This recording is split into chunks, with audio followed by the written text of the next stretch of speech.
Inalagaan ng Malacanang ang panawagan ng mga taga-suporta ni dating Pangulong Rodrigo Duterte na magbitiw sa pwesto si Pangulong Bongbong Marcos.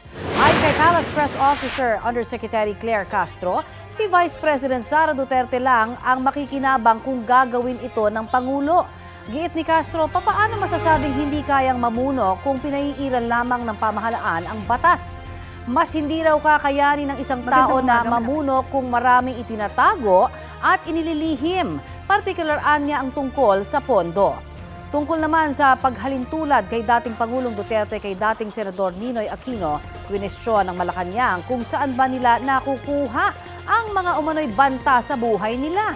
Miski raw ang mga dati nang sinabi ng bise na banta sa buhay niya ay wala pa ring maipakitang ebidensya sa NBI o PNP.